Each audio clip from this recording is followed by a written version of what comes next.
My name is Rafael, you watch Rock and Roll Garage, and today I'm going to show you 11 guitarists who are some of David Gilmour's favorite ones who influenced him the most. But first, please subscribe to the channel, like the video, and leave your comment. Well, we selected 11 guitarists who influenced him a lot and are some of his favorites. So let's start by his favorite one, Jeff Beck. Well, he's the guitarist that he said is his favorite player of all time. He said in an interview on his YouTube channel once, "I have lots of favorite guitar players. Probably the person who I have admired the longest and the most consistent is Jeff Beck. In the guitar playing stakes, a lovely guy." They were good friends, and the Pink Floyd member had a chance to perform with Beck a couple of times over the decades. For example, Gilmour was a special guest at Beck's concert at the Royal Albert Hall in London back in 2009. On the documentary Jeff Beck, Still on the Run, the progressive rock guitarist called Beck a maverick player. He's a maverick guitar player who doesn't like to repeat himself, who takes big risks all the time and has done all the way throughout his career. And one of Gilmour's favorite albums by Jeff Beck is Blow by Blow, and he told Guitar Tricks Insider in 2017 that was one of his favorites. That famous record has tracks like "'Cause We've Ended as Lovers" and "Reach." At the time, it peaked at number 4 on the American Billboard charts. And curiously, when Pink Floyd decided it was necessary to get a new guitar player due to Syd Barrett's erratic behavior, they had Jeff Beck in mind before inviting Gilmour. And Gilmour knows this story, and he recalled this in an interview with French magazine Guitarists back in 2002. And he said, yes, that's right. I'm not sure they contacted him, but they considered calling him. And there's a note on this interview that said that Richard Wright confirmed that there had been contact, but Beck seemed too good to go. And Gilmour continues, "They always said they would have loved to recruit Jeff. He's an amazing guitarist, but I don't know if he would have been perfect for this job. We'll never know, but the story would have been quite different." Let's move on to the second one, Jimi Hendrix. And it's curious that Gilmour had the chance to see him live before he was the Jimi Hendrix. And in an interview with French Guitarist and Bass magazine in 2009, he talked about some of his influences and revealed that Hendrix, who died only a few years after he joined Pink Floyd, was a major influence. And he took the band on tour at the time, in the late 60s, and they were his opening act. He told this story in an interview with BBC's Tracks of My Years in 2006, and at the time, he picked the song "The Wind Cries Mary" as one of the ones he liked the most. Jimi Hendrix, fantastic. I went to a club in South Kensington in 1966. This kid got on stage with Brian Auger and the Trinity. He started to play the guitar with the other way around, upside down, and started playing. Myself and the whole place was with their jaws hanging open. I went to the next day to record record shops. I said, "You've got anything by this guy, Jimi Hendrix?" They said, "Well, we've got a James Hendrix. He hadn't done nothing yet." So I became rather an avid fan waiting for his first release. Also, this is one of his beautiful ballads that I really love. A few years later, in 1970, when Hendrix was already a successful act with his band, Gilmour accidentally ended up helping to mix the sound for his show at the Isle of Wight Festival. He happened to be at the festival that day and was asked by a friend to help. Let's go to the third one, Pete Townshend from The Who is a good friend of Gilmour as well. He had the chance to see The Who live in the early days of their career and said that Pete has always been his hero. Pete has always been one of my heroes. When I was very young, I hitchhiked from Cambridge to London to see him play at the Marquee Club. It was the very beginnings of The Who. He's incredible. He rarely plays lead. Well, he could do very well. We played back, and he had very serious problems with eardrums. The doctors had recommended him not to play with an amp, so he took an acoustic guitar and hired me to play the usual role. He couldn't play the loud parts and he gave them to me. He's doing much better today and he went back to electric without problem. So much the better. I can't imagine Pete without being able to do the mill on his guitar.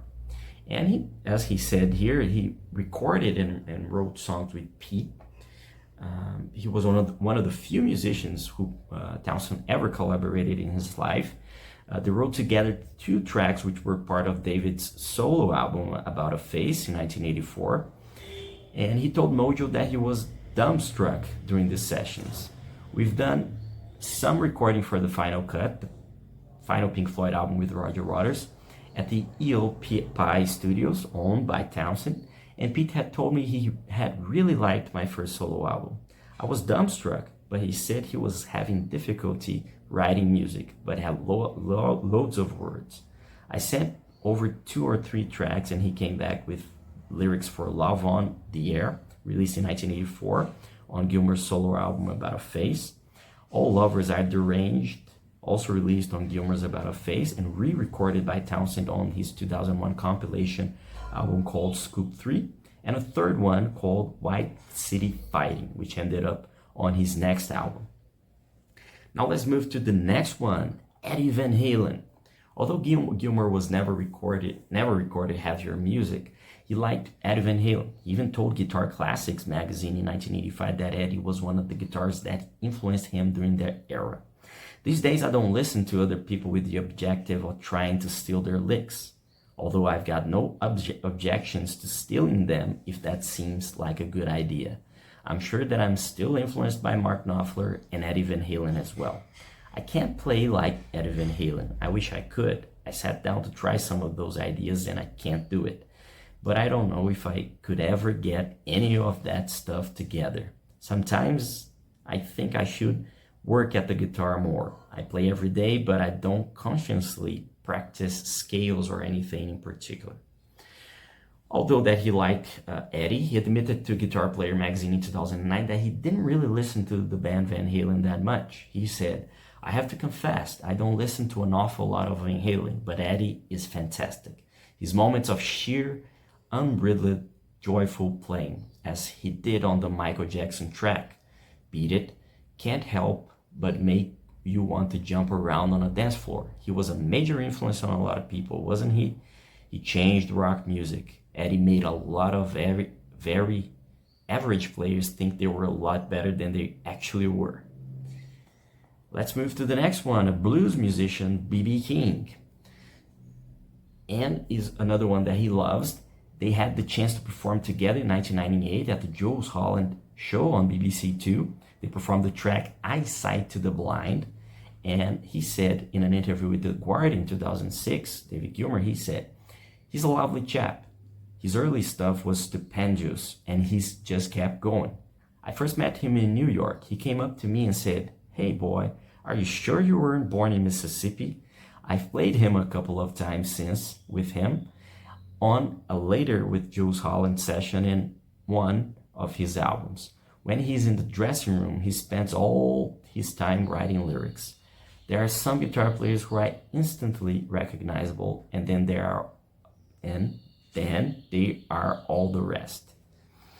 Let's move to the next one, who's a big friend of him, Mark Knopfler, the Dire Straits guitarist and vocalist. They're really good friends, and Gilmour was really impressed when he first heard Dire Straits in the late 70s.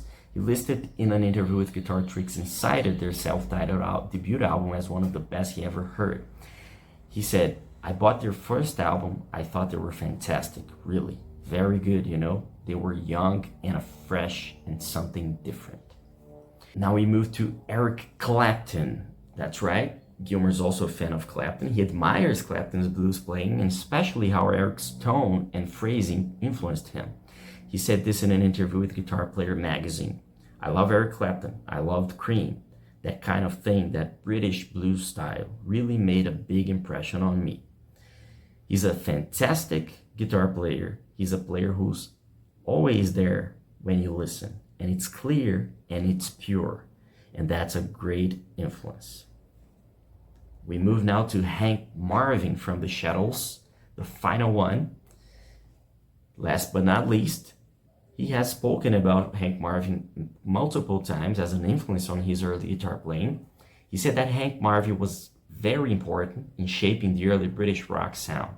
He had a great sense of melody and tone, which I think is essential for any guitarist, he said in an interview.